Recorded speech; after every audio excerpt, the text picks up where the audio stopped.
Yeah, I have absolute faith that the NYPD can handle this situation, and I've stayed in regular touch with the police department to make sure that these situations are something we are comfortable that we can handle properly, and I know we can. You know, the Southern District's a big place. If ever there came a day when the trial didn't fit here, that would be something different and something that the mayor of New York City should stand up and speak about. But to date, NYPD has made very clear they can handle the kind of trials that have come our way. 39 minutes into the debate, you agree on a question. Thank you both very much. See, it had to happen sometime. There you go. For the next round, we're going to start, just to save time, 45-second answers. I know it's hard. And 30-second rebuttals. We're going to start with Dave Evans from Mr. Lhota. David? And Mr. Lhota, if I could just, we've heard a lot about the economy, taxes, and housing, but surprisingly, so far we haven't heard a lot about crime. And I know that your approach to crime is very different than Mr. de Blasio's. You differ very much on stop and frisk. So if we could, for just a second, go back to what my first question was. Is New York City going to be less safe with him? You know, it might be less safe with him because he's untested.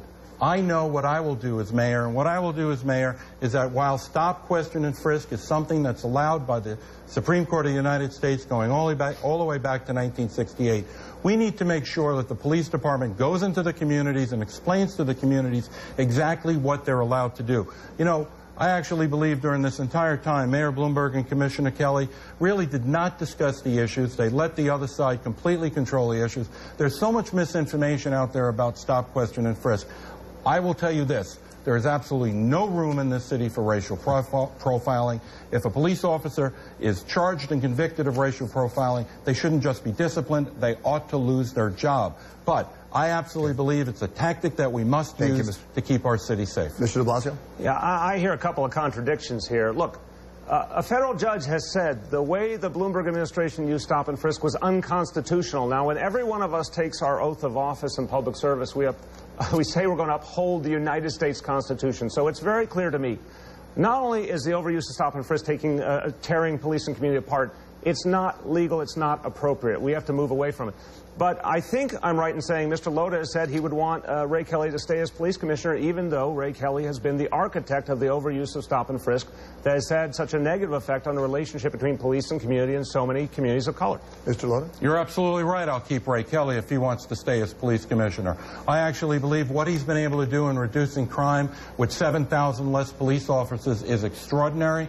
Ray hasn't decided whether he's going to stay or not, but I'll be honest with you. I will not bash the man who's lowered crime to levels that we have never seen in the city before. Thank you. We should be thanking him, not bashing Mr. him. de Blasio, who would you appoint as police commissioner? First of all, I have to speak to this. This is a classic Giuliani Republican tactic to say I'm bashing Ray. I respect Ray Kelly. I've respected Ray Kelly for years. I disagree with him fundamentally on the overuse of stop and frisk. It has not helped the relationship between police and community. It's been a quota system. And ask beat cops. They'll tell you it's a quota system. It doesn't work.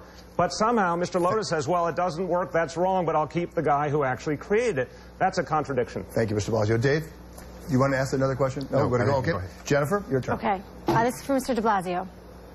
So you have led the fight to keep Long Island College Hospital from closing. But that hospital and others facing closure are in dire financial trouble, and the state has said they won't bail them out. So should city funds be used to save them? And if so, where would that money come from?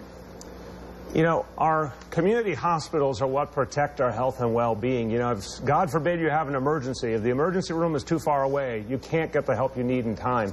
And that's why I've defended Long Island College Hospital and Interfaith Hospital. And I believe we need a different approach going forward where the city and state combine their regulatory power and their resources to protect community hospitals, to come up with a plan for each hospital to survive, maybe in a different, more efficient form, but to make sure there's local health care available to every New Yorker. If we take it farther and farther away, more and more people will be unhealthy. And by the way, there's federal support available that we can tap into to help this transition occur. But what's happened in Bloomberg years, happened with St. Vincent's Hospital and other hospitals all over the city, is hospitals have been closing without the city or state taking any responsibility. So we should use our resources for sure to protect hospitals that people need. Okay, thank you. Long Island College Hospital is my local hospital. I've been there many, many times myself in the emergency room. I will tell you the biggest problem we have right now in Brooklyn is that we haven't had the same approach that we've had in the Bronx. Montefiore Hospital, one of the largest hospitals in the Bronx, has opened up urgent care centers all throughout the borough of the Bronx. And you don't hear about these problems. We need to, and I will as mayor, make sure that we create these urgent care centers all throughout the borough so that it can be a feeder to the hospitals so that we don't have these hospitals that are losing money. The number one reason why we're losing money is the Medicare reimbursement rate in Brooklyn is less than Manhattan, and we've got to stop this discrimination against outside boroughs. Quick response. I mean, Mr. Lhota says it's his local hospital and we live nearby each other, but I haven't seen him at any of the rallies to try and save Long Island College Hospital. I got arrested in civil disobedience. I've been going to court regularly to save our hospitals in Brooklyn and protect hospitals all over the city. Mr. Lhota's been absent in those efforts, so I hope he takes this issue seriously. Thank you, gentlemen. A quick question for you. Both of you have worked for New York mayors in the past. Mr. Lhota, you worked for Rudy Giuliani, as we talked, as a budget director and deputy mayor. What positive lessons did you learn from Mr. Giuliani, and what mistakes would you try to avoid if you're mayor? Sure. The positive lessons I learned from the mayor when I worked for him was that you need to make sure that you have a vision for every single day. You need to have a message of the day. You need to have a meeting at 8 a.m. every morning with the deputy mayors as well as the communication directors, and that information gets filtered down to all the commissioners. It's extremely important. We haven't seen this in the Bloomberg administration, where commissioners have been allowed to basically be the CEO of their agencies. The mayor is the CEO. The mayor sets the tone. That's the vision that I would like to see. Look, one thing that's different about me and Rudy Giuliani, I go to every community in the city of New York. There will not be one community that I will not go to speak to everyone. Mr. de Blasio, you worked for David Dinkins. Same question to you. What positive lessons did you take from that experience, and what mistake would you try to avoid? Absolutely. First, I think Mr. Lhota said at one point that he and Rudy Giuliani were inseparable, and that means he's also was responsible for the divisive actions of that administration. But here's what I learned. I agree. The mayor has to be the CEO. The mayor has to direct very forcefully the agencies of the city government. And what I learned is you have to be willing to be bold. Mayor Dinkins and Speaker Peter Vallone at the time, they went to Albany and they said, you know, we need more police officers to fight a crime crisis. They got the Safe Street, Safe City plan passed that increased our police greatly and created youth after-school and recreation programs that had a huge impact. Thank you. What I also learned that we need to do better, and something I learned, is you have to have a single voice in administration, single clear chain of command. Thank you, sir. The next question is to Mr. Lhota from Mariella.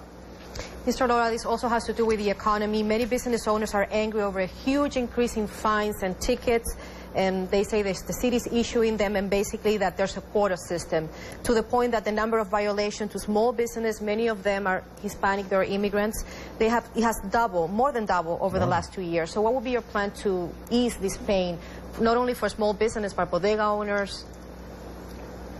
Mariella, you're absolutely right. Small business in this city is under siege. The current administration is taking the current regulations and they're inappropriately using them inconsistently from one inspector to another.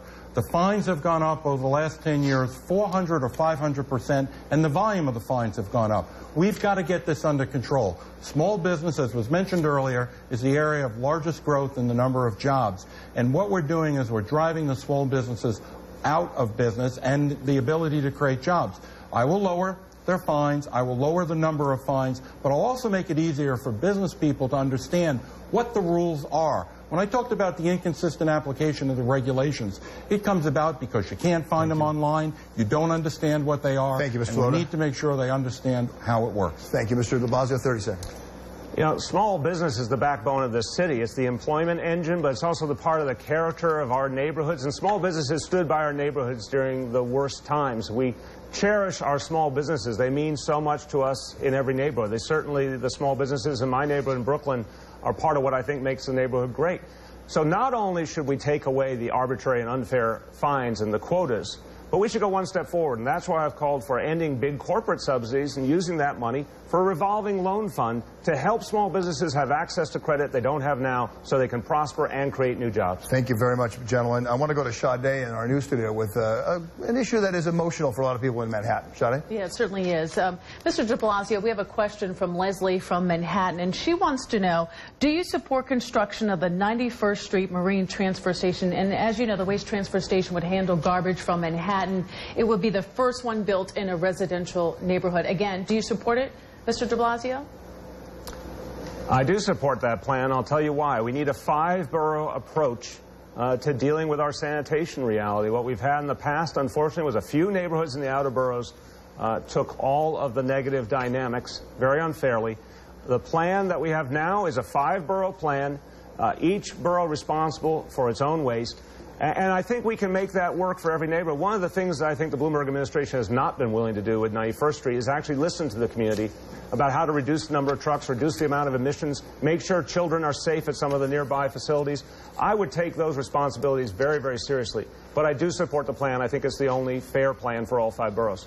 Mr. Lhota? I don't support the plan and never have. In 1999, I shut it down as part of the closure of Fresh Kills. And not one stitch of Manhattan garbage has gone anywhere but New Jersey to a waste-to-energy plant. The idea that Manhattan would be burdening any of the other boroughs with the residential garbage is wrong and inconsistent with reality. What we really need to do is continue to have the contract where the garbage gets shipped to New Jersey, we pay for it, they get low-cost energy, they want it, let's give it to them, and let's not build what would be essentially a dump in a residential area. It's the only part of the swamp of the solid waste management plan that's actually going in a residential area. Thank you, Mr. Lhota. Dave Evans, next question for Mr. de Blasio. For Mr. de Blasio, as we've all talked about in the last couple of weeks a lot, every union contract has expired. Police, fire, teachers. And there's been a lot of talk about retroactive pay raises. You have said that, and fairly so, that you don't want to negotiate this in public if you were the mayor, and I understand that. But if you could give me 2 of your best ideas to make city workers more productive, that would save the city some money, and thus provide perhaps some pay raises for city workers if you were mayor. Well, I give Dave credit for trying to get me to negotiate in public, but I'm not going to do that. Look, anyone who wants to be mayor of this town has to be serious about the fact that we're really going to get something done. It's going to be at the negotiating table in a private, respectful environment. You know, Mayor Bloomberg's had all sorts of bluster towards labor in recent years. He's attacked the teachers. He's attacked the sanitation workers. He hasn't gotten reforms or cost savings. The way you do it is respectfully and privately. Look what Governor Cuomo was able to achieve with Medicaid redesign in Albany, $3 billion in savings, because he treated everyone in the process with respect, but also was very resolute that he was going to get the savings one way or another. That's the approach I'd take. I've said clearly we need to find cost savings. If there's going to be any discussion of retroactive, it will come because we find cost savings that may come from work rules or other areas. But the bottom line is we have to balance our budget. Mr. Lhota, 30 seconds. He and I both agree you shouldn't be negotiating in public with the unions, especially about work rule changes. There are so many 153 different bargaining units, there's nowhere to begin in that. But what's really important to understand is that the workers of the city of New York need a raise. They've been without a contract, some of the teachers for 5 years, the cops a little over 2 years.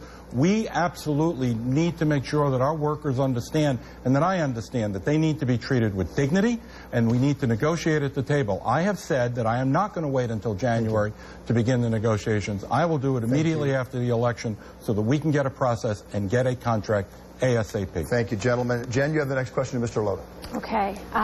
Mr. Lhota, Mayor Bloomberg has often thought big, from building the biggest Ferris wheel on Staten Island to bringing the Olympics here. What dream do you have that could transform the city? Well, you know, the idea that you're bringing the Olympics here was a big dream. What it ended up with was an enormous amount of rezoning in the city of New York, and the fact that we're recognizing our waterfront once again, once Robert Moses decided to make it disappear. One of the things that I would like to do is to follow through with creating a Battery Park City over on the other side of the city of New York, on the East River. I think it's going to be very important from a sustainability standpoint, and it'll be allowed us to expand the amount of office space as well as residential housing, including affordable housing in Lower Manhattan. It is one of the things that I would like to do as mayor, and it's a program that will pay for itself over time from the property taxes that'll be paid from each and every one of those buildings. Mr. de Blasio? Well, again, as I said earlier, New York City is a place of big, bold ideas and progressive ideas. We have icons like Franklin Roosevelt and Fiorello LaGuardia, who we look to throughout our history, who wanted to make society more fair, who wanted to build things to help people. And what I've said now is the first thing we have to do is not a physical achievement, it's a human achievement. Full-day pre-K for every child in the city, after-school programs for every middle school child. That will frame our future and make us strong for the future. But when it comes to physical attributes, 200,000 more units of affordable housing over the next 10 years so people can afford to live in their own neighborhood. Thank you. We're coming up to the closing statements. I do want a couple lightning round questions for you. If you can get in 50 seconds. It wouldn't be a good debate without a lightning round. We look forward to these bills. This has been a heated debate and a heated campaign so far. Mr. Lhota, say one thing that you admire most about Mr. de Blasio. Oh, I admire Bill. I admire his wife who's here, his 2 children. It's a wonderful family. I can't speak enough of them. Okay, Mr. de Blasio. What do you admire most about Mr. Lhota? I thought you wanted me to talk about me. I think Joe Lhota is a very knowledgeable guy. I think he cares about New York City and he knows a lot about this city. Okay. New Yorkers are passionate about their home teams. Mr. de Blasio, you're a diehard Patriots and Red Sox fan. How do you convince diehard Yankees and Giants and Jets fans to vote for you? 15 seconds. I'm going to look in the eyes of fans and saying, I'm a real sports fan. I happen to grow up in Massachusetts. My